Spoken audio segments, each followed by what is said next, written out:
world title in everyone's imagination. That's the heavyweight champ. You were here. Everyone else was here.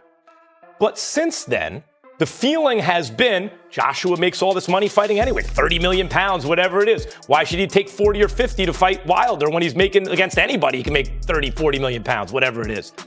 No fantasy contracts, just reality. You know, bringing our worth to the table and bargaining and negotiating what we're worth and making this fight happen. What mentality do you come in with? I ask because when you were slick, to me that looked like a better fighter. Anthony Joshua's steady confidence took center stage as he sat down with Max Kellerman ahead of the highly anticipated Jake Paul showdown, a clash that has energized both boxing purists and crossover fight fans. Joshua didn't just discuss strategy.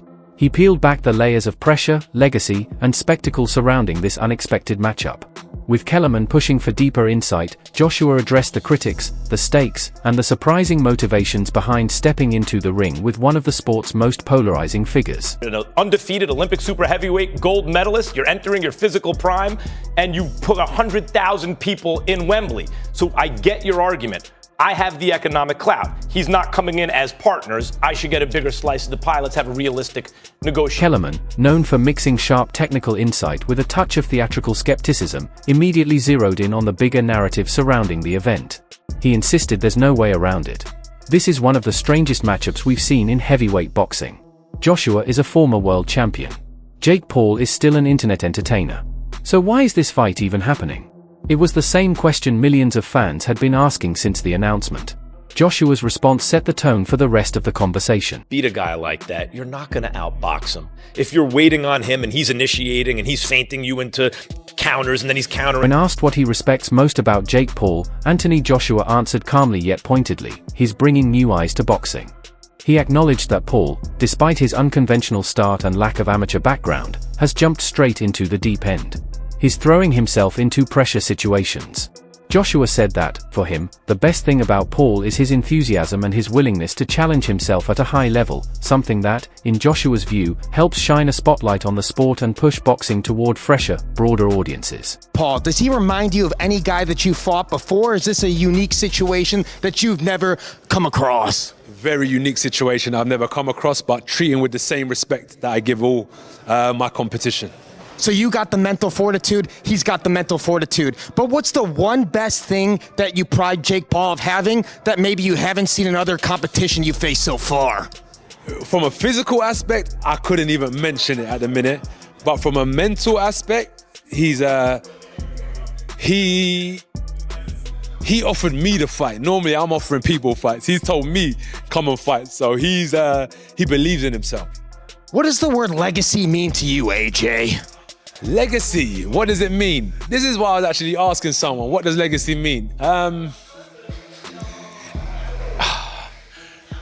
don't even know. The size difference between the two has become a central talking point, and for good reason. While Jake Paul has always been solid and strong in his own divisions, the moment he stands next to Anthony Joshua, it turns into a genuine David versus Goliath moment. Joshua doesn't just tower over Paul, his physique reflects years of training as a true heavyweight. The visual contrast when they're side by side is almost startling.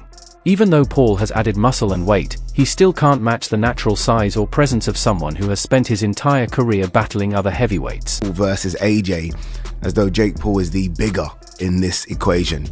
Not for me. Maybe for MVP, Nikisa, Jake Paul, but not for me. I've kind of marked it or titled it David versus Goliath just because of the size difference. Like, Jake Paul's a big guy. He is. He's 6'1", 220, probably fights around, the 200-pound mark.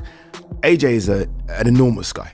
Like, he's a big unit. And I think Jake realized that when they came face to face. I don't know if that's the first time they've ever come that close. I'm sure they've met behind the scenes. But I think there was a realization from Jake Paul, like, fuck, this is a big dude. It's a very big dude who isn't coming to play. Like, there was no play with AJ. That was a press conference that almost sounded like AJ versus someone in the top 10, where AJ's taking it seriously. He's answering the questions direct that Ariel's throwing him. There was no, yeah, we're here to kind of fuck around. It's going to be easy. Give me my money. Let me run back to the UK. This was AJ's like, no, we're taking this seriously. And that ain't a good thing for Jake Paul. It isn't. And AJ is that guy anyway. Like, I would never doubt that AJ would take this seriously. But for Jake Paul, I do wonder if realization is kicking in, or maybe he is just that delusional where he doesn't care. I do, and I've been sort of corrected by a few people who maybe know better, but I do think the Americans don't credit or rate AJ. I do think there's a bit of that. I remember when AJ did the rounds prior to the Ruiz fight, and there were a few people like, yeah, you're not. Nikisa Bidarian, CEO of Most Valuable Promotions, the team behind Jake Paul, told Sky Sports that the December 19th fight against Anthony Joshua is being positioned as a massive global-level event. Bidarian acknowledged that while Joshua brings far greater experience, Paul's almost delusional confidence could become the intangible X-factor that makes this clash unpredictable. He also revealed that the fight was fast-tracked. Although the original plan targeted a 2026 meeting, Paul pushed to accelerate everything, and negotiations were compressed to make the bout happen now. Limit for Joshua? So there's a lot of discussion around the weight. Joshua fought Usyk twice. Both of those times, Usyk was 221 pounds. Joshua was 240 to 245. When Jake fought Mike Tyson last year, 227 pounds. I expect Jake will come in anywhere between 225 and 230, and Anthony Joshua has a weight limit of 245 pounds. There will be those, as you're aware, that will look at it and criticise this fight. There already have been, haven't there? They'll say it's a real mismatch. What would you say to them? Are we going to be watching sport at its purest? I would say it's much less of a mismatch than what you saw with AJ and Francis Ngannou, who a massive man, but relatively no boxing experience. I would say it's much less of a mismatch than AJ's 9th or 10th fight against guys who've been knocked out 20 to 25 times. Given AJ's pedigree, Jake is built for this. Jake is built for the big moments. So do I think it's dangerous for Jake Paul? Absolutely. Alexander Usyk has made it clear that when it comes to Anthony Joshua versus Jake Paul, he views the contest as completely one-sided.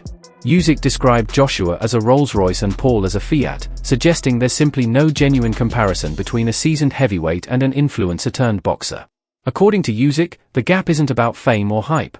It's about fundamentals, experience, and physical readiness. He believes Paul is putting himself in danger by stepping into the ring with Joshua, given how drastically different their boxing pedigrees are. Anthony Joshua is Olympic champion. Yeah. First. Jake Paul is, sportsman, YouTuber, showman. Rolls-Royce, Fiat. Listen, it's true. I'm not. Oh my god. I have nothing better in mind. Yeah. It's just true. It's business, more money. Only this. So we need to pray for Jake Paul. Yes. I will pray Jake Paul because I want to fight with Jake Paul in octagon. Yeah. Do you think that Joshua should be fighting Tyson Fury next year? I want this fight. Yeah, I fan. Tony Jeffries, an Olympic boxer, offered a different perspective on why Jake Paul shouldn't be dismissed. He explained that Jake has every resource a fighter could want. He can afford elite trainers, world-class conditioning coaches, sports psychologists, nutritionists, and top-tier sparring partners. Because Paul has money, he can build a perfect training camp without cutting corners. Jeffries also noted that Jake understands this is the biggest challenge of his career, so he will prepare harder than ever. On top of that, Jake has the age advantage. Jeffries reminded everyone that in boxing, youth is one of the greatest assets a fighter can have. Younger athletes recover faster, train harder, and often show up stronger and more energetic. Years old. So I guess the advantage there goes a little bit towards Jake Paul. 28-year-old is better than a 36-year-old. But that being said, we've got talking about experience and everything else. What comes with being 36 years old at Anthony Joshua's level. And then, like I mentioned, the heavyweights kind of seem to prime a little bit older. They'll come down to the height and the weight. This is the big one. 6'1" versus 6'6". 200 pound versus 252 pound. We got a 200 152-pounder in Anthony Joshua. The reach advantage is a lot, which we would expect. Amateur fights, we can see that Jake's only had one, where AJ's had 43, but 43 of them are included at the highest level, Olympic level. And yes, he won the Olympic bloody gold medal, if I don't need to remind you. Then the pro record, Jake Paul has had 13 fights, lost 1. AJ has had 28 fights and he's lost 4 with 25 KOs. And the one person that Jake Paul lost to was Tommy Fury. Now, can we compare Tommy Fury with Anthony Joshua?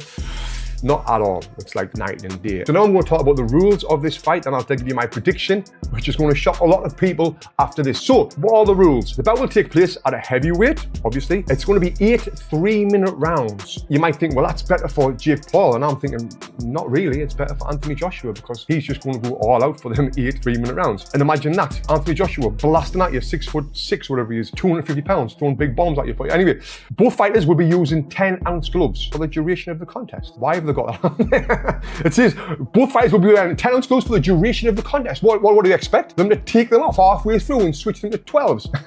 But I guess these days, anything happens in boxing, right? The boys will follow similar rules to Jake Paul and Mike Tyson in November, but that fight was 8 2-minute rounds and 14-ounce gloves. Not similar if it's smaller gloves. And veteran heavyweight Derek Chisora has strongly criticized the idea of Jake Paul receiving a WBC ranking, calling it a disrespect to boxing. Chisora argued that real athletes work tirelessly to climb the rankings, while Paul, facing non-ranked or past prime opponents, would leap ahead simply due to fame, not merit. He accused WBC President Mauricio Suleiman of trading credibility for money, calling it a disgrace to the sport. Chisora emphasized that meaningful rankings should be earned in the ring, not handed out for clicks or promotional value. Meanwhile, many analysts are backing Jake Paul, claiming that Joshua can no longer take punches as well, or that his chin has weakened after previous knockout losses. The analysts cautioned that just because Joshua lost to another heavyweight like Dillian Whyte, it doesn't automatically mean Jake Paul will beat him. Joshua still possesses world-class skills, immense power, and years of fighting experience. They argued that people are exaggerating his decline and that Joshua can still clearly win the fight if he remains disciplined and focused. They deserve one. I don't think so. I don't know why. It's hard enough for real athletes, for real boxers to get those rankings, and then suddenly this Solomon Sousa decides to give double ranking because he's getting some greens in his, in his back pocket. No, that is. Anthony Yarde offered a more aggressive perspective. He warned Joshua not to underestimate Jake Paul, urging him to step up and take the fight seriously. Yarde believes Paul excels at building hype and capturing attention. He knows how to turn a fight into a global spectacle, which can sometimes distract opponents or make them complacent. Yarde cautioned that if Joshua enters the ring too comfortably, Jake Paul could catch him off guard. Jake Paul, come on. If it's not, there's all these people say, oh, it's all fixed and all these things like that. If that's not true, AJ should just go up there and punch him up, But if some funny stuff happens and Jake Paul starts doing the rope-a-dope, there's something must be going on. But yeah, I don't think this fight's crazy. But Jake Paul's a master at getting eyes, He's been like that. He's very smart. No one cares if he loses, he's meant to lose, and they both make sense. Former UFC contender turned boxer Darren Till strongly backed Jake Paul amid reports of the Joshua vs. Paul fight. He called out the involvement of Saudi promoter Turki Al-Sheikh as hypocritical, bluntly saying, "Get out of here." Till emphasized that Paul enters the fight with nothing to lose, highlighting Joshua's obvious vulnerability under pressure. He remarked that Joshua is not the strongest mentally, while insisting that Jake Paul's mental toughness could give him a decisive edge if the bout happens. Eating out the palm of his hand. He's a very clever man, so... You really think he's got a chance? Why wouldn't he have a chance? Look how confident he is. Mate, come on.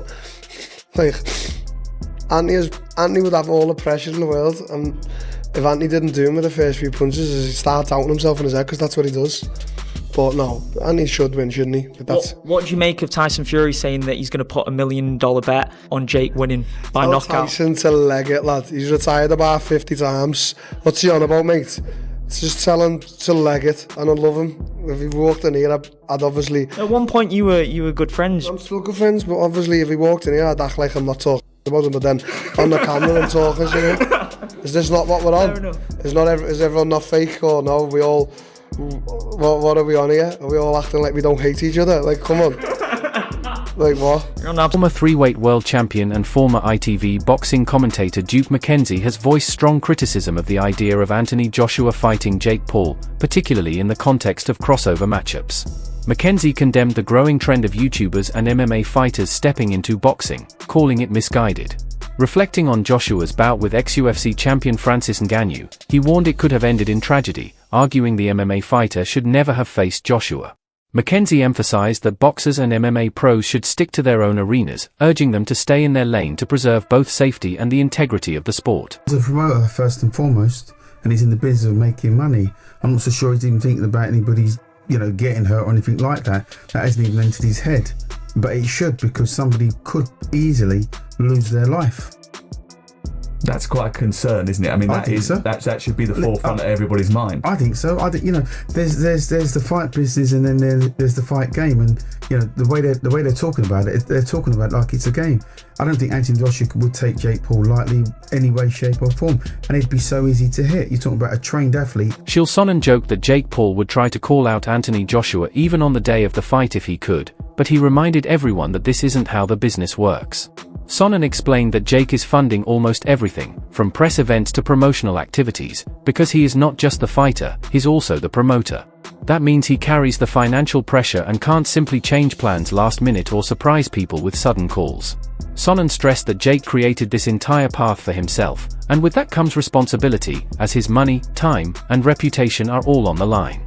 While many analysts still doubt that Jake will actually fight Joshua, Sonnen believes differently, insisting that Jake Paul was the one who arranged this fight in the first place. Do you think this guy would fight this guy? No way! He'd get his ass kicked, so they're telling what they're telling you about themselves. They're letting you know that they would not take a fight that they didn't know that they were going to win. When the person says, mark my words, Jake Paul will pull out of this fight, he might even do it the day of. Pull out of the fight to who? It's his fight. Who is this mystery person? Did you write? Because I know this is a big category. I just read one guy that said this. But I'm talking to a lot of you, aren't I? A lot of you believe that Jake Paul is going to pull out of that fight. Might even do it the day of, correct? Correct? Okay. Who would he pull out to? He is the promoter. Who would he call? Does he send an email to himself? Does he send a text message to himself? Does he schedule a meeting, come in and sit down, cross the table and look in the eye himself? Like, it's the part that is the most fascinating about the whole thing, is that Jake would be the one to be the skunk at the garden party. It's his money that has brought us